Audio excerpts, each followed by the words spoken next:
72 గంటల్లోనే ఫోన్ లోని అద్భుతమైన జ్యోతిష్య పరిష్కారం చూపిస్తారు. నమ్మండి, నమ్మకపోండి, ఇది నిజం. శ్మశాన కాళి రుద్ర చౌడీదేవి ఆరాధకులు నంబర్ 1 వశీకరణ స్పెషలిస్ట్. గురూజీ, మనిషి పుట్టుక నుండి చనిపోయే వరకు వచ్చే అన్ని క్లిష్టమైన సమస్యలకు పరిష్కారం ఇక్కడ లభిస్తుంది. విద్య, ఉద్యోగం, వ్యవహారం, స్త్రీ ప్రేమ, పెళ్లి, సంతానం, స్త్రీ పురుష వశీకరణం, భూవశం, భార్యాభర్తల కలహాలు, కోర్టు సమస్యలు, విడాకుల సమస్యలు, చేతబడి, అప్పుల బాధ, ఇంకా మీకు ఎలాంటి సమస్యలు ఉన్నా 72 గంటల్లోనే. జయ శ్రీమన్నారాయణ. నేను మీ ఐకాన్ ఆస్ట్రాలజర్ గట్టుపల్లి సురేష్ బాబు. మనకి 2026 సంవత్సరంలో అతిపెద్ద రెండో సూర్యగ్రహణం మనకి ఎప్పుడుందంటే కనుక ఆగస్ట్ 12వ తారీఖు 2026 సంవత్సరం. ఇది వచ్చేసి మనకి కర్కాటక రాశి ఆశ్లేష నక్షత్రం 3వ పాదం. మన భారతదేశ వర్తమాన ఆ గడియల ప్రకారంగా అయితే కనుక రాత్రి 9:08 ఆరంభం అవుతుంది. ఇది 13వ తారీఖు ఉదయం 3:24 వరకు కూడా కొనసాగుతూ ఉంటుంది. ఈ యొక్క అతిపెద్ద సౌరమానమైనటువంటి సూర్యగ్రహణం ఇది. ఈ సూర్యగ్రహణము మనకి కర్కాటక రాశిలో రావడం అనేది జరుగుతోంది. ఇది భారతదేశంలో కనపడకపోవచ్చు, కానీ ఆ గ్రహణాన్ని యొక్క సంబంధించినటువంటి ఛాయ అయితే మాత్రం ప్రతి ఒక్కరు కూడా కులము, మతము అనేది లేకుండా, ప్రాంతీయ అభిప్రాయం లేకుండా, ఇక్కడ మనిషి అయితే చాలు, వారందరూ కూడా భూమి మీద జీవించేవారైతే వారందరికీ కూడా ఈ గ్రహణానికి సంబంధించినటువంటి విధంగా పరిహారాలు అయితే ఖచ్చితంగా తీసుకోవాల్సిందే.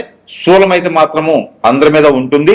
దాంట్లో ముఖ్యంగా ప్రెగ్నెన్సీగా ఉన్నటువంటి స్త్రీలు, గర్భం దాల్చినటువంటి స్త్రీలు ఎవరైనా ఉంటే గనక వారు జాగ్రత్తగా ఉండాలి. ప్రికాషన్స్ అయితే మాత్రం ఖచ్చితంగా తీసుకోవాలి. దీనికి సంబంధించి సాయంత్రం సమయం 7:30 లోపు ఏదైనా భుజించేసి రాత్రంతా కూడా తినకపోవటం మంచిది. వాటర్ కానీ, కాఫీ కానీ, జ్యూసెస్ కానీ, ఫ్రూట్స్ కానీ, వెజిటబుల్స్ కానీ ఇవన్నీ కూడా మీరు తినవచ్చు. ఘన పదార్థం బంగాళదుంప కానీ, ఆలు కానీ, లేకపోతే కనుక కంద, చేమ ఇలాంటివి తినకపోవటం చాలా ఉత్తమం ప్రెగ్నెన్సీ స్త్రీలైతే. అలానే ఆరోగ్యం సహకరించినటువంటి వారు కూడా ఇలాంటి దుంపకు సంబంధించినటువంటి కూరలు తినకపోవడం అనేది చాలా మంచిది. అలానే ఈ 13వ తారీఖు అయితే కనుక ఉదయాన్నే లేవగానే మనం అందరం కూడా కాలగుచ్చాలు తెచ్చుకొని స్నానం చేసుకొని ఇంటిని శుద్ధి చేసుకొని దేవుని మందిరం కూడా మొత్తం శుద్ధి చేసుకుని దీపారాధన చేసేసి ఆ స్వామి వారికి ఇష్టమైనటువంటి నైవేద్యాన్ని సమర్పించుకుంటే గనక ఆ గ్రహణ శూలం అనేది అంతటితో వెళ్ళిపోతుంది. ఇంకా పిండి పదార్థాలు కానీ, వండినటువంటి వస్తువులు కానీ ఏమైనా ఉండే అంటే కనుక వాటర్లో అయినా సరే గరిక, మనకి దర్భాన్ ఉంటుంది, అది తీసుకొచ్చుకొని 6 గంటల సమయంలోనే అది వేసేసుకోవాలి. ఎందుకంటే గర్భని 4:50 5:20 కన్నా కూడా దానికి మించిన సమయంలో మనము గర్భాన్ని నేలలో నుంచి తీయకూడదు. కాబట్టి ముందుగానే తీసుకొని దాన్ని కడిగి శుద్ధం చేసుకొని ఇంట్లో ఉన్నటువంటి తినేటువంటి వస్తువులు అన్నింటిలో కూడా జాడి పచ్చళ్ళలో కానీ, ఫ్రిడ్జ్లో కానీ అన్నింటిలో కూడా ఒక్కొక్క 2 దర్భలు వేసుకుంటే చాలా మంచిది. ఇక 13వ తారీఖు వచ్చేసి అందరూ యథావిధిగా అయితే కనుక ఎక్కడైనా అవకాశం ఉంటే దేవుని దర్శనం చేసుకోండి. అవకాశం ఉంటే శివాలయంలో పంచామృత అభిషేకం చేయండి. ఎక్కడైనా మీకు ఇంటి పరిసర ప్రాంతాల్లో ఉన్నటువంటి ఆలయానికి సందర్శించేసి అక్కడ నారికేలను సమర్పించుకుంటే ఈ గ్రహణానికి సంబంధించినటువంటి విధి విధానాలు అన్ని కూడా సమఫలాలు ఉంటాయి. ఇక ఈ 12 రాశులు వారు ఎవరైతే ఉన్నారో నామ నక్షత్ర పరంగా, అలానే నక్షత్ర ప్రకారంగా ఎవరైతే ఉన్నారో వారందరికీ కూడా ఏ రాశి వారికి ఈ గ్రహణ శూలం ఎన్ని మాసాలు ఉంటుందంటే గనక ఇది మనకి ఆగస్టు 12వ తారీఖు ఆరంభమవుతుంది. కాబట్టి ఇది ఆగస్టు 12 నుంచి డిసెంబర్ 11వ తారీఖు వరకు కూడా ఇది కొనసాగుతూ ఉంటుంది. ఎవరైనా సరే దీనికి సంబంధించినటువంటి దానాలు, ధర్మాలు, యజ్ఞాలు, యాగాలు, హోమాలు, దపాలు, జపాలు ఇంకా ఏమేమి ఉన్నాయో అవన్నీ కూడా తక్కువ ఖర్చుతో, అతి తక్కువ ఖర్చుతో మీరు ఈ గ్రహణానికి సంబంధించినటువంటి దానాలు చేయడం ద్వారా మీ మీద ఆ గ్రహణ శూలం పడకుండా ఉంటుంది. కాబట్టి ఇక మనం చూసుకున్నట్టయితే కనుక మొదటిగా రాసుల ప్రకారం తీసుకొని వారి ప్రకారం ఏమి ఇవ్వాలనేది ఒక్కసారి మనం పరిశీలన చేద్దాం. ఇది 4 వచ్చిందో 3 వచ్చింది. 12 రాశుల్లో ఒకటి వృషభ రాశి. వృషభ రాశి వారికి గ్రహణానికి సంబంధించినటువంటిది. అలానే గోచారం నుంచి చూసినట్టయితే కనుక శని భగవానుడు వక్రం అనగా మీ అందరికీ తెలిసిన విషయం చెప్పుకున్నాను ఆల్రెడీ ముందుగానే. వక్రం అనగా రాశి మారట్లేదు, అదే రాశిలో ఉంటూ వెనకంజులకు వస్తున్నాడు. దీన్నే వక్రం అంటారు. ఇది 4 మాసాలు ఉంటుంది, జూలై 27 నుంచి డిసెంబర్ 11 వరకు. ఇక ఆగస్టు 12వ తారీఖు మారేటువంటి గ్రహణం ఈ సూర్యగ్రహణం. ఈ రెండింటికి ఛాయ సంబంధించి వృషభ రాశి వారికి ఎలా ఉండబోతుంది అంటే కనుక ఈ వృషభ రాశి వారికి కనుక నరదిష్టి, నరఘోష కొంచెం ఎక్కువగానే కనబడుతున్నాయి. అనుకున్న పనులు ముందుకు వెళ్ళవు. ఎందుకంటే వీరు ఏదైనా ఫ్యాక్టరీస్ కానీ, ఇండస్ట్రీలు కానీ, ఆఫీసులు కానీ ఏదైనా ఓపెన్ చేయాలనే ఒక ఆశ, కోరిక, నా సహనంతో ఉన్నారు. అన్నీ కూడా నరదిష్టి వలన మీరు చేసే పని ఎదుటి వారికి చెప్పడం ద్వారా మీరు అనుకున్న పనులు కాకుండా ఉండేందుకు ఎక్కువ అవకాశాలు కనబడుతున్నాయి. సుమి, కొంచెం జాగ్రత్తగా ఉండండి. అలానే మన అనుకున్న వాళ్ళు అందరూ కూడా మన దగ్గరికి వచ్చి, మీ దగ్గరికి వచ్చి అన్ని కూడా చేయొద్దు, ఇవ్వండి, సహాయం చేయండి అని అనుకున్నటువంటి వ్యక్తులే మీ మీద దుమ్మెత్తి పోస్తారు, మీ మీద రాళ్ళు వేస్తారు, మీ మీద టమాటాలు వేస్తారు, మీ మీద ఎగ్స్ వేస్తారు, మీ మీద మాటలు కూడా ధారడి గుట్టించేసి మిమ్మల్ని కించపరిచి నీచంగా వచ్చేసి రోడ్డు మీద పడేస్తూ ఉంటారు. కాబట్టి ఎవరిది ఎంతవరకు ఉంచాలో అంతవరకు ఉంచండి. మీరు దాన ధర్మం చేసే ముఖ్యమంత్రి వ్యక్తులే. ఇక్కడ గ్రహణం కూడా మీకు 2వ స్థానంలో 3వ స్థానంలో గ్రహణం వస్తుంది కాబట్టి కొంచెం జాగ్రత్తగానే ఉండాలి సుమి, లేకపోతే మాత్రం కొంచెం ఇబ్బంది పడేటువంటి యోచన కనిపిస్తుంది. అదే గ్రహణం అనంతరం కూడా మీకు కొన్ని గండాలు కనిపిస్తా ఉన్నాయి. ఎందుకు? మానవుల వల్ల, మనుషుల వల్ల, మీకు చేసే క్రియల వల్ల అప్పులు ఇబ్బంది పెట్టేలాగా, మీరు ఎందరి దగ్గర నుంచి వనరు తీసుకున్నారు అందరి దగ్గర నుంచి ఇబ్బంది పడేలాగా, మీరు అప్పు చేసినప్పుడు తీర్చలేకుండా, మీరు ఇచ్చిన రాకుండా ఉండేందుకు ఎక్కువగా ఇబ్బంది పడే యోచన. కాబట్టి ఎవరికైనా సహాయం చేయాలంటే ఎంతవరకు చేయాలి అంతవరకు చేయండి. అతి సహాయం ఇంకా చేయకండి.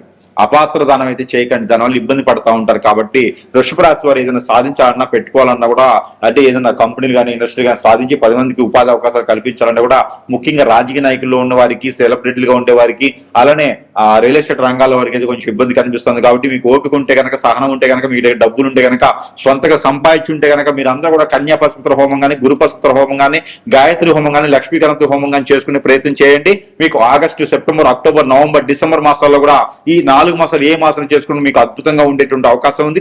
కానీ సొంత డబ్బులతో మాత్రమే చేసుకునే ప్రయత్నం చేయండి, అప్పులు తీసుకొచ్చి చేయకండి. అలానే మీరు అనుకున్నటువంటి దానికి శత్రువులు ఎక్కడో ఉంటారు, మన పక్కనే ఉంటారు అనుకుంటే వృషభ రాశి వారికి మన పక్కనే, మన సేవ్లర్స్గా, ఫ్రెండ్స్ గా, కొలీగ్స్ గా, మన బంధుమిత్రులను కనిపిస్తున్నారు. కాబట్టి మీరు కొంచెం జాగ్రత్తగా ఉంటూ ఈ గ్రహణాలకు సంబంధించిన దానాలు, ధర్మాలు, యజ్ఞాలు, యాగాలు, హోమాలైతే మాత్రం ఈ ఆగస్టు మాసం చేసుకుంటే మీకు పుణ్యఫలం ఉంటుంది. ఇక ఆగస్టు అయితే అనుకున్న పని ముందుకెళ్ళడానికి కొంచెం విఘ్నాలు ఉన్నాయి. ఇక సెప్టెంబర్ మాసంలో మనం చూసుకుంటే విదేశాల ప్రయత్నం చేస్తే కనుక ఇది ఓన్ గా చాలా ఇండిపెండెంట్ గా చేసుకుంటూ ఉండాలి.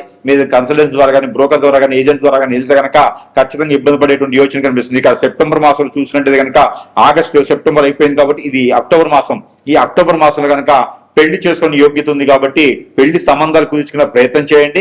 ఇక డిసెంబర్, నవంబర్ మాసం లేదు కనుక నవంబర్, డిసెంబర్ మాసాల్లో పెళ్లి చేసుకునే విధంగాను, పేరెంటాల్లో పాల్గొనే విధంగాను, శుభకార్యాలు పాల్గొనే విధంగాను, ఏదైనా కంపెనీలో కావచ్చు, జాబ్ కావచ్చు, ఏదైనా నిరుద్యోగ ఉద్యోగం కావచ్చు, ఏదైనా ప్రయాణం చేసేప్పుడు మీకు గండాలు ఉన్నాయి కాబట్టి అవి కూడా తీరిపోయేలాగా పరిహారాలు చేసుకోండి. ఖచ్చితంగాను ప్రతి ఒక్కరు కూడా ఈ 4 మాసాలు చేసేటువంటి క్రియ ప్రక్రియ వల్లనే రానున్నటువంటి తరం, రానున్నటువంటి మాసం, రానున్నటువంటి సంవత్సరంలో ప్రతి ఒక్కరు కూడా దిగ్విజయంగా ఉండేలాగా, అనుకున్న కార్యక్రమం ముందుకెళ్లేలాగా, అనుకున్న గోల్స్ కి రీచ్ అయ్యేలాగా ఉండాలి అంటే కనుక ఈ 4 మాసాలు చాలా నెమ్మదిగా, నిదానంగా, పవిత్రంగా ఉంటూ ఈ దానాలు, ధర్మాలు చేసుకుంటూ ఉంటే కనుక ఖచ్చితంగా వృషభ రాశి వారికి మంచి కాలం వస్తుంది అని చెప్పొచ్చు.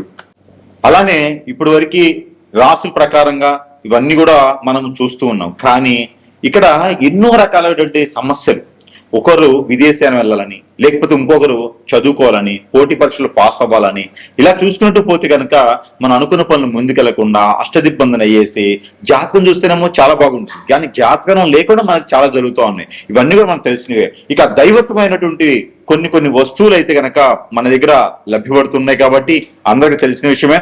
మంత్రోచ్చారణ చేసి, అగ్నిహోత్రం చేసి, తంత్రాన్ని నింపి మనకున్న సమస్యని కొట్టుమిట్లాడేటువంటి సమస్యలు కూడా ఇలా చిటికలో ఒడ్డున వేసినటువంటి వస్తువులు, దైవజ్ఞమైనటువంటి వస్తువులన్నీ కూడా మన దగ్గర సమపాళలు ఉన్నాయి. కాబట్టి మీ అవసరాన్ని బట్టి, మీ అవకాశాన్ని బట్టి సద్వినియోగం చేసుకునే దానికి ఇది ఉంటుంది. సరసమైనటువంటి ధరల్లోనే మీ చెంతకే చేర్చిన సదవకాశం కూడా మన దగ్గర లభ్యపడుతుంది. కాబట్టి మీ సమస్య ఏముంది, ప్రతి ఒక్కరు కూడా కలవాలి అంటే సమయం ఉండొచ్చు, ఉండకపోవచ్చు, మీరు ఎక్కడెక్కడో ఉండొచ్చు, నేను సమయం ఇవ్వకపోయి ఉండొచ్చు, కానీ వస్తు రూపాన్ని కూడా మనకు సంబంధించి మీ దగ్గర పెట్టుకుంటే కనుక ఖచ్చితంగా కూడా దాని నుంచి కూడా మీకు పని అయ్యేలాగా ఉంటుంది. కాబట్టి మనము అగ్నిహోత్రంలో మంత్రము, అగ్నిహోత్రంలో తంత్రం కూడా చేసి మీ చెంతకి చేరుస్తాం. కాబట్టి ఎవరికైనా కావాలి అంటే కూడా మీరు స్క్రీన్ మీద కనిపించేటువంటి నంబర్కి సంప్రదించినట్టయితే కనుక మీకు కావాల్సిన వస్తువు మంత్రోచ్చారణ చేసి, కనీసం మీరు ఆర్డర్ పెట్టిన రోజు నుంచి 15 నుంచి 20 రోజుల సమయం అయితే ఖచ్చితంగా మీ చెంతకి చేర్చేందుకు పడుతుంది. ప్రతి ఒక్కరు కూడా దీన్ని గ్రహించుకోవాల్సి. ఇకపోతే మనకి పరిహారాల విషయంకి వస్తే గనక ఈ రాశి వారు ఖచ్చితంగా ఈ పరిహారం చేసుకున్నట్టయితే గనక ఇక కొంతమేర అయితే గనక ఉపశమనం లభ్యపడుతూ ఉంటుంది. అలానే ఈ రాశి వారు గనక ఈ గ్రహణానికి సంబంధించినటువంటి విధి విధానాలకు ఇబ్బంది లేకుండా ఉండేందుకు ఈ యొక్క పరిహారం చేసుకున్నట్టయితే ఆ గ్రహాల యొక్క సౌలభ్యం కావచ్చు, గ్రహాల యొక్క స్థితిగతులు కావచ్చు, అన్ని కూడా మీ వైపు కొంతమేరైనా సరే శుభ దృష్టిలో ఉండేలాగా ఉంటాయి. కాబట్టి ఈ యొక్క పరిహారం మీకోసం. ఇక గోధుమ పిండి కానీ, గోధుమలు కానీ, గోధుమ రవ్వతో కానీ మీకు బెల్లం వేసి పాలు పోసి చేసినటువంటి తీపి పదార్థం ఏదైతే ఉందో అది ఉదయించే సూర్యునికి నైవేద్యం పెట్టి ఉదయించే సూర్యుడికి నీళ్లు ఆర్చినివ్వండి. ఏదైనా మిరియాలు ఒక 7 చేతిలో పెట్టుకొని, అలానే మిరపకాయ, ఎండి మిరపకాయల లోపల ఉన్నటువంటి గింజలు ఒక 7 పెట్టుకొని చేతిలో నీళ్లు ఆర్చినివ్వండి రవి భగవానుడికి. ఇలాగా మీరు ఈ గ్రహణం అనంతరము వచ్చేటువంటి ఆదివారం, ఆపై వచ్చే ఆదివారం, ఇలాగా 3 నుంచి 5 వారాలు కనుక మీరు చేసినట్టయితే ఆ గ్రహణానికి సంబంధించిన విధి విధానాలన్నీ కూడా మీకు సఫలీకృతంగా కూడా అయిపోయేదానికి ఉండేదానికి ఉంటుంది. కాబట్టి ఈ విధమైన పరిహారం. మరొకటి, గోధుమలు 1 కిలో, జొన్నలు 1 కిలో, రాగులు 1 కిలో, సజ్జలు 1 కిలో, ఉలవలు 1 కిలో, నల్ల మినుములు 1 కిలో, పచ్చిమిరపలు 1 కిలో, బ్రౌన్ శనగలు 1 కిలో, బియ్యం 1 కిలో, బెల్లం 1 కిలో, నెయ్యి 1 కిలో, అలానే తేనె 1 కిలో, కుంకుమ 1 గ్రాము, ఇవన్నీ కూడా పసుపు 100 గ్రాములు, కుంకుమ 100 గ్రాములు, తవనపాకులు 1 కట్ట, ఒక్కలు 100 గ్రాములు, ఇవన్నీ కూడా తీసుకుని వెళ్ళి లవంగాలు 50 గ్రాములు, ఇలాచీలు 50 గ్రాములు, ఇవన్నీ కూడా కలగలిపి మీరు ఒక వైట్ కలర్ కానీ, గ్రీన్ కలర్ కానీ, ఎల్లో కలర్ కానీ, రెడ్ కలర్ కానీ, బ్లాక్ కలర్ కానీ ఒక వస్త్రంలో కట్టుకొని ఇవన్నీ కూడా ఎక్కడైనా సమీపంలో బ్రాహ్మణోత్తములు కానీ, అయ్యవార్లు కానీ, అర్చకుల వారు కానీ ఉంటే అక్కడ వారికి దానం ఇవ్వండి. దానం ఇచ్చిన రోజున ఎవరికైతే ఇస్తారో వారి కాళ్ళకి నమస్కారం చేయకండి. అలానే ఇది గ్రహణం అనంతరం చేయవలసినటువంటి ప్రక్రియ. ఈ గ్రహణం అనంతరము అంటే ఆగస్టు 12వ తారీఖు తర్వాత మనకి సెప్టెంబర్ 12వ తారీఖు లోపు ఈ యొక్క దానం అనేది ప్రతి ఒక్కరు కూడా ఉదయం సమయంలో పిల్లలు, పెద్దలు, భార్య, భర్తలు, ఇంకా పెద్దవారు కూడా అందరూ కూడా చేతులు వేసేసి ఆ మూటని అందరికి ముడుపులాగా చేసి ఆ ముడుపుని గనక అక్కడ ఉండే అర్చకుల వారికి సమర్పిస్తే గనక మీకున్నటువంటి కష్టాలే కాకుండా గ్రహణానికి సంబంధించినటువంటి దోషాలు కూడా పోతాయి. ఆ గ్రహణానికి సంబంధించిన దోషాలు మనకి పోయినాయంటే కనుక ఖచ్చితంగా మనం అనుకున్నటువంటి స్థితిగతులకి మనం వెళ్ళేదానికి ఎక్కువ ఆస్కారం ఉంటుంది.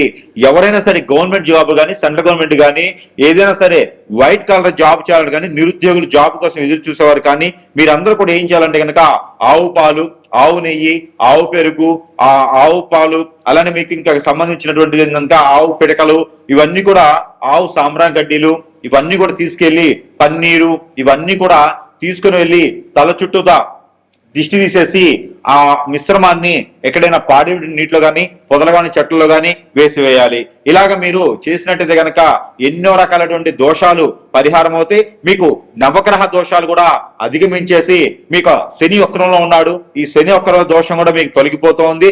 ఈ శని వక్రంలో జూలై 27వ తారీఖు నుంచి వక్ర దృష్టితో ఉండేసి డిసెంబర్ 11వ తారీఖు వరకు కూడా వక్ర దృష్టిలో ఉంటున్నాడు. కాబట్టి ఈ శని భగవాన్ అశుభ దృష్టి కూడా తొలగేందుకు నల్ల మినుములు, నల్ల నువ్వులు ఇవన్నీ కూడా మీరు కలగలుపుకొని దిష్టి తీసుకొని ఎక్కడైనా పడివేసినట్టయితే కనుక మీకు ఉన్నటువంటి గ్రహరీత్యా దోషాలన్నీ కూడా ఇలా చిటికలో పటాపంచలేదానికి ఎక్కువ ఆస్కారాలు ఉన్నాయి. ఇకపోతే 3వది, ఇక్కడ మీరు వచ్చినట్టయితే కనుక ప్రతిరోజు ప్రతి రాశి వారు పిల్లలు, పెద్దలు, అంతకన్నా పెద్దలు, ఇక్కడ ఎంతమంది ఉన్నారో భార్య, భర్తలు అందరూ కూడా ఇంటిళ్ళ పాది కూడా ప్రతి ఒక్కరైతే నాకు తెలిసినంత వరకు స్నానం ఆచరిస్తారు.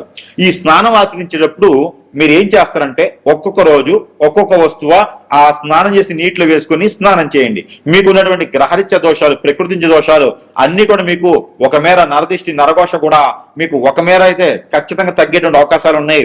మీరు ఏ పని కోసం ముందుకు వెళ్తున్నారో ఆ పనులన్నీ కూడా సకాలంగా పూర్తయ్యేలా కనపడుతున్నాయి. కాబట్టి మీరు ప్రతినిత్యము కూడా సోమవారం రోజున కర్పూరము, మంగళవారం రోజున మనకి ఇలాచీలు, బుధవారం రోజున ఉప్పు, అలానే గురువారం రోజున పసుపు, శుక్రవారం రోజున లవంగాలు, శనివారం రోజున మెంతులు స్నానం చేసే వాటర్లో వేసుకొని స్నానం ఆచరించండి. ఎన్ని వేయాలి? ఒక చిటికెడు.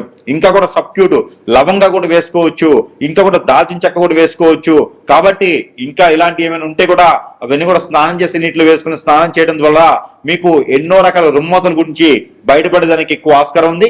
ఈ గ్రహణానికి సంబంధించినటువంటి విధి విధానాల్లో అన్ని కూడా సకాలంగా పూర్తవుతూ ఉంటాయి. ఇంకొకటి మస్టర్డ్ ఆయిల్ ఒకటి, అలానే ఆముదం ఒకటి, బాదం ఆయిల్, ఆల్మండ్ ఆయిల్ అంటారు, ఇవి ఒకటి తీసుకొచ్చుకొని అన్ని కూడా 3 సమానత్వంగా కలగలుపుకొని దాంట్లో కోకోనట్ ఆయిల్ కూడా కలగలపండి. ఈ 4 ఆయిల్ మిశ్రమాన్ని ఉదయించేటువంటి సూర్యకిరణాలకు చూపించేసి ఆ ఆయిల్ ని కూడా మీరు ప్రతి ఒక్కరు కూడా ఇంట్లో స్నానం చేసిన మిమ్మట 1 టీ స్పూన్ సుమారు చేతిలో వేసుకొని తల మీద, షోల్డర్స్, నాభి, అరిచేతులు, అరికాళ్ళు, అలానే నా L4 బ్యాక్ ఇక్కడ దగ్గర మీరు ఒక్కొక్క డ్రాప్ చొప్పున అప్లై చేసుకుంటే కనుక మీకు నరదిష్టి, నరఘోష, శత్రువైన, శత్రుపేడ, ఆర్థిక సమస్యలు, ఆరోగ్య సమస్యలు, దీనితో పాటు ఉపశమనం, మీ పైన ఏది కూడా నరదిష్టి రాకుండా ఉండేందుకు అనుకున్న పనులు ముందుకు వెళ్ళేదానికైతే కొంతమేర అయితే సహారించబడుతుంది. కాబట్టి ఇవన్నీ కూడా చేసుకుంటూ ఉంటే కొంతమేర అయితే గనక మనకి ఎన్నో రకాల గ్రహరీత్యా దోషాలు కావచ్చు, ప్రకృతి దోషాలు కావచ్చు, గ్రహణానికి సంబంధించింది కావచ్చు, వక్రంలో ఉన్నటువంటి